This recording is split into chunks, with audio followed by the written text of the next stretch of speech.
Untuk berikutnya kita akan berbicara tentang spy object, satu feature di Katalon yang memungkinkan kita untuk collecting elements ya atau objek yang ada di suatu front end, baik itu website, mobile ataupun suatu Windows ya. Nah, agak sedikit berbeda dengan feature sebelumnya terkait record, di mana kalau recording itu ya dia akan simpan objeknya, begitu juga step-stepnya. Nah, sementara kalau kita berbicara tentang konteks spy suatu objek, ya, dalam contoh ini menggunakan web, berarti dia hanya akan spy suatu objeknya yang mau kita ambil, lalu kita bisa collect, dan nanti dia disimpan. Konsepnya sama kalau kita mau melakukan spy mobile dan juga spy Windows object. Kita bisa klik tombol spy web, lalu berikutnya kita tentukan website yang mau kita spy. Saya akan menggunakan website yang sebelumnya juga dipakai. Lalu kita bisa start. Begitu sudah klik start, nanti dia akan buka satu window browser yang kita pilih, dan dia akan langsung otomatis pergi ke website yang tadi sudah ditentukan. Setelah sudah di-load dengan sempurna, kita bisa lihat di sini ada cara capture object, yaitu dengan cara Alt, lalu di sini ada tanda petik terbalik ya. Atau mungkin kalau kita mau load DOM map-nya, kita bisa pilih Ctrl Alt dan tanda petik terbalik. Jadi misalnya saya, nah kalau saya hover mouse saya di text field username, dia akan kasih tahu kita di situ ada identifier ID, di mana ID adalah user min name. Lalu kalau kita hover ke bawah, ada text field password, di mana dia memiliki ID password. Lalu kita hover lagi ke bawah, di situ ada button, di mana dia ID login main button. Kalau kita mau capture objeknya, sesuai dengan yang tertulis tadi ya, tinggal pilih Alt, terus tanda petik, tanda kutip yang terbalik. Jadi akan kita lakukan seperti itu. Setelah kita capture objek, di Windows Katalon yang objek spy, itu objeknya langsung tersimpan ya, seperti ini. Oke. Berikut dengan objek name yang ada, yang dia simpan juga. Terus kita akan lakukan juga untuk objek password dan juga login button. Kalau sudah terkolek semuanya, mungkin kita bisa sebelum kita simpan, kita lakukan standarisasi nama objeknya. Mungkin di sini saya bisa memberikan namanya untuk username.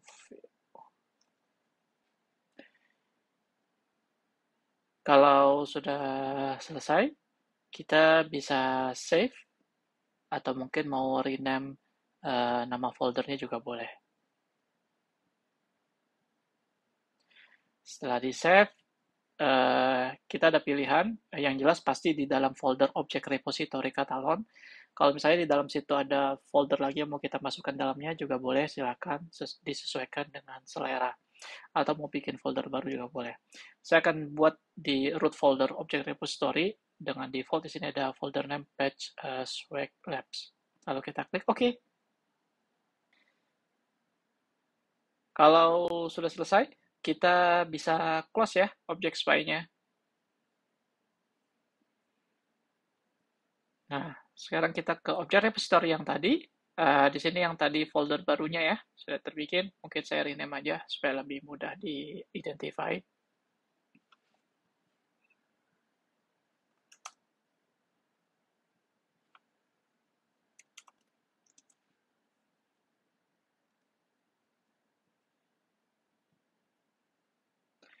Oke, sudah saya susun. Nah, objeknya sudah ada semua. Oke. Ya, ini yang menjadi perbedaan dasar ya antara object spy sama record. Kalau record berarti dia ada hasil recordingnya dalam bentuk test case. Sementara kalau kita spy object berarti dia hanya spy object aja. Tapi nggak apa-apa, kita akan coba untuk bikin satu flow tambahan di test case kita untuk membuat suatu flow login. Supaya rapi, saya buat foldering aja.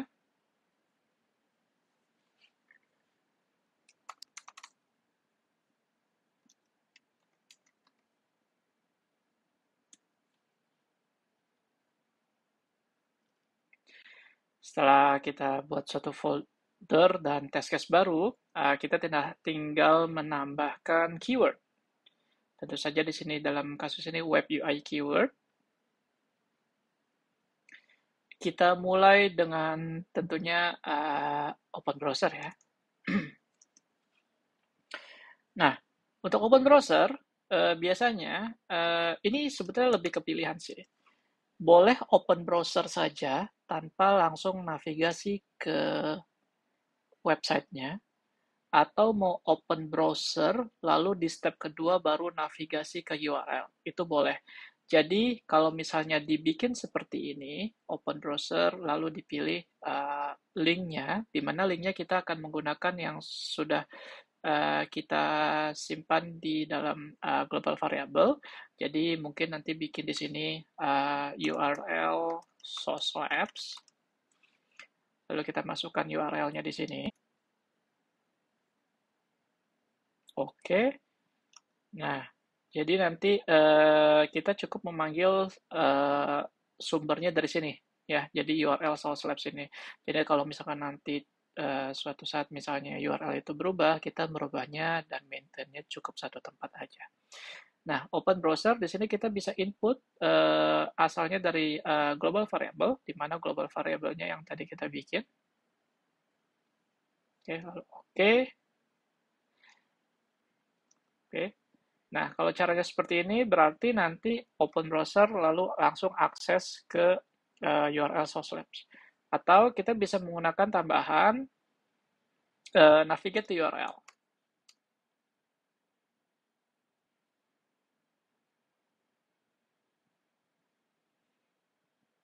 Nah, kalau navigate to URL, dia tidak ada proses open browser ya. Jadi dia emang ini berguna kalau misalnya di dalam suatu flow memang membuka URL-URL lainnya.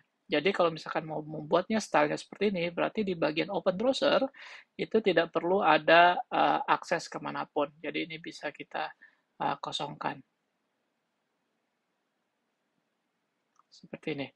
Jadi setelah open browser, lalu step berikutnya yang handle untuk pergi ke URL yang mana.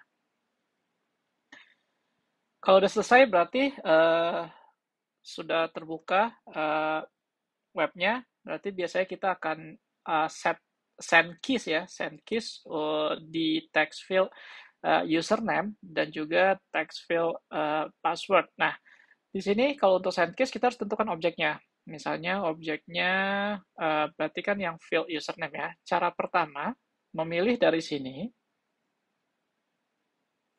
Oke. Lalu tentukan username yang mau dipakai.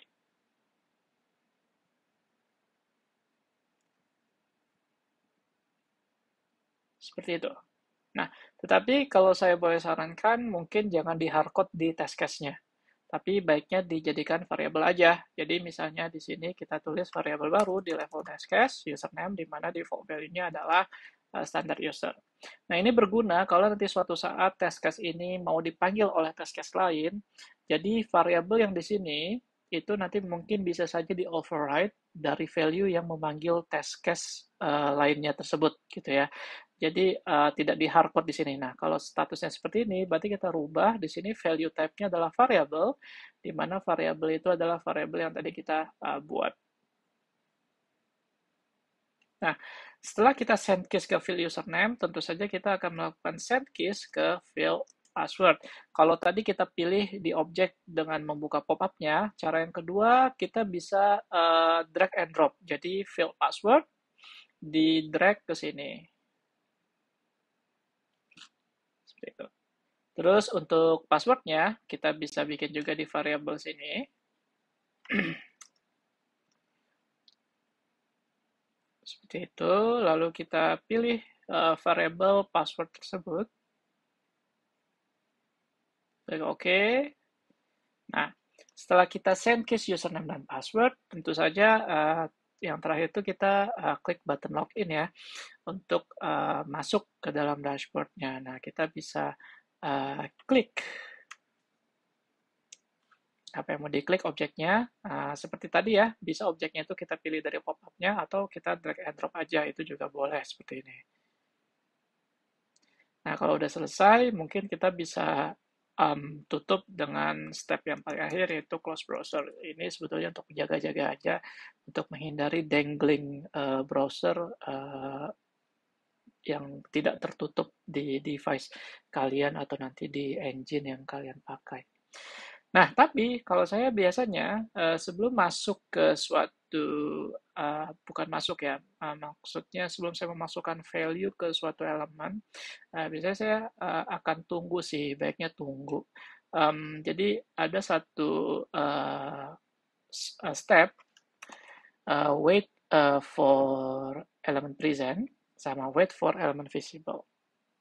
Ini perbedaannya adalah kalau wait for element present, jadi dia menunggu sampai elemen tersebut ada di screen tersebut, tetapi bukan berarti visible atau terlihat. Kalau wait for element visible, dia sudah pasti ada dan visible. Nah, ini biasanya bisa dipakai kalau misalnya suatu screen dia itu scrollnya cukup panjang gitu. Kita bisa melakukan verifikasi. Dia sudah visible belum sih? Kalau belum visible, kita scroll. Nah, jadi ini silakan digunakan sesuai keperluan dan kebijakan masing-masing. Mau pakai yang mana nih kalau untuk case yang ini? Nah, saya akan menggunakan wait for element present, jadi memastikan elemennya itu ada. Kenapa saya memilih wait for element present? Karena secara website pun, ya, jadi ini memang interface-nya cukup simple ya. Jadi saya tidak perlu scroll juga. Jadi saya hanya cukup memastikan bahwasannya dia ada. Nah, kita harus memastikan nih elemen mana yang mau kita pastikan ada. Saya akan memastikan field username-nya ada. Dengan asumsi kalau field username itu ada, berarti field password-nya juga harusnya ada. Seperti ya, ini hanya untuk mempersingkat saja caranya. Tapi kalau misalkan kalian mau juga untuk memastikan field password dan button login-nya juga present, itu boleh saja tinggal disesuaikan. Nah, ini kita sesuaikan urutannya. Ya. Jadi setelah buka browser, navigate to URL, kita tunggu dulu dalam hal ini field username-nya muncul, baru kita isi username dan password, lalu klik button login dan close browser. Nah, ini kita coba kita tes, kita jalankan. Di sini banyak pilihan ya, mau jalankan mau pakai yang default. Dalam device saya di sini yang defaultnya Chrome dan juga yang lainnya. Jadi kalau misalkan kita klik play, itu dia pasti sudah menjalankan yang default.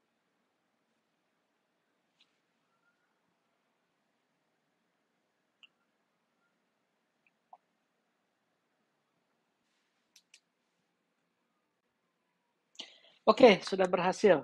Jadi itu konsep sedikit tentang spy object ya. Tapi mungkin di sini ada tambahan. Biasanya kan kalau kita testing itu kita ada assertion ya. Misalnya kalau kita sudah berhasil login, itu harusnya kita berhasil masuk ke dashboard. Atau misalnya kalau loginnya nggak berhasil, misalnya seperti ini, harusnya muncul warning. Nah, saya mungkin mau coba kalau saya berhasil login ya. Kalau saya berhasil login, mungkin saya bisa identify dengan cara melakukan identifikasi bahwasannya uh, elemen tertentu muncul. Nah, saya mau identifikasi mungkin menggunakan burger menunya ini. Kalau udah login, burger menunya muncul. Jadi ini kita inspect, klik kanan lalu inspect. Lalu di sini coba kita lihat ya, dia ada ID-nya. ID-nya namanya React Burger Menu Button. Jadi saya mau pakai ID ini, ID elemen ini untuk mencari tahu bahwasanya saya sudah berhasil login atau belum. Tentu saja ada banyak cara kalau kalian mau menentukan nih, saya udah masuk ke screen A belum ya, saya sudah masuk ke screen B atau belum. Nah, itu silakan disesuaikan dengan uh, suatu website atau apps yang sedang kalian testing gitu ya. Dalam kasus ini dan contoh ini saya mau menggunakan elemen burger menu ini untuk saya mau cari tahu nih saya udah berhasil masuk atau belum. Kenapa? Karena kalau kita belum login, burger menu ini nggak ada. Jadi burger menu ini hanya akan ada kalau saya sudah login. Jadi saya akan collect objek ini dengan ID ini. Saya copy nama ID-nya. Kalau misalkan tidak ada ID, ya mungkin nanti bisa pakai name dan lain sebagainya, disesuaikan saja. Nah, saya nggak pakai spy object di sini. Kalau kalian mau pakai spy object juga boleh, tinggal di spy objectnya, lalu nanti disimpan di folder yang sesuai. Nah, saya di folder yang tadi saya objek-objek yang tadi saya pakai, itu saya akan bikin test object baru ya. New, lalu pilihnya test object. Nah, di sini saya diminta untuk berikan nama test objeknya. Saya akan kasih nama button burger menu. Setelah selesai, kalau kalian mau pakai expat, silahkan. Jadi kalau mau pakai identifiernya expat, itu boleh-boleh aja, sah-sah saja. Tetapi kalau dalam kasus seperti ini kan kita beruntung website ini ada ID-nya.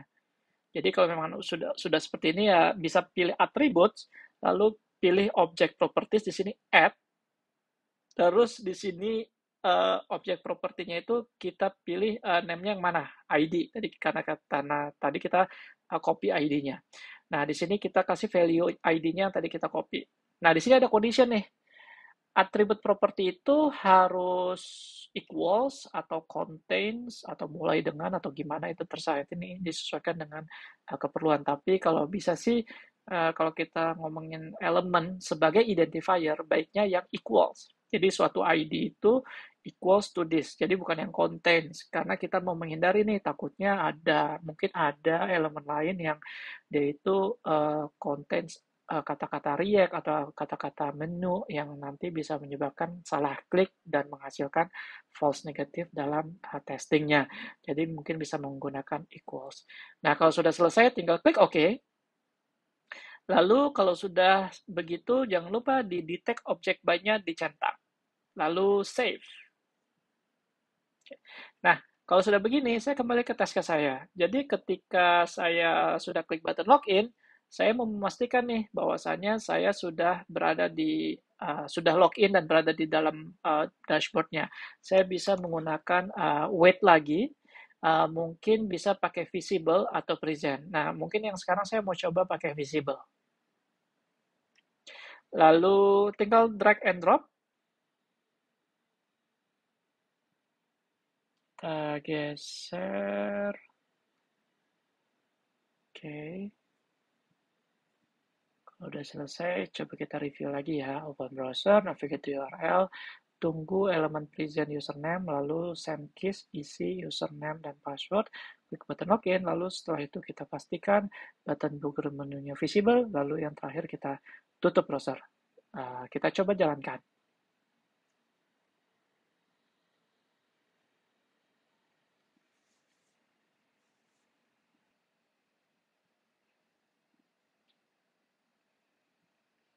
Dan berhasil ya, tes. Berarti test case kita aman, step-stepnya aman, dan assertion-nya juga aman. Nah, untuk nanti berikutnya terkait assertion, itu tergantung kreativitas kalian dan juga tergantung flow testingnya. Jadi apa yang mau dicek? Assertion itu tidak mesti harus terkait apa yang muncul di screen, tapi bisa saja mungkin terkait data, di mana kalian mungkin harus hit suatu endpoint atau API ya, atau mungkin harus cek ke database dan lain sebagainya. Jadi itu disesuaikan dengan kebutuhan yang ada. Jadi itu cukup simple terkait spy object dan juga terkait kalau kita mau collect elemen tadi ya, collect elemen secara manual, ID-nya lalu bikin test object sendiri, terus kita bikin test case-nya sendiri, terus kita juga pakai global variable di sini juga sendiri. Nah, untuk berikutnya silahkan mencoba di device masing-masing dengan cara yang seperti tadi. Source code seperti biasa akan saya upload di public repository yang akan saya letakkan linknya di description box. Selamat mencoba!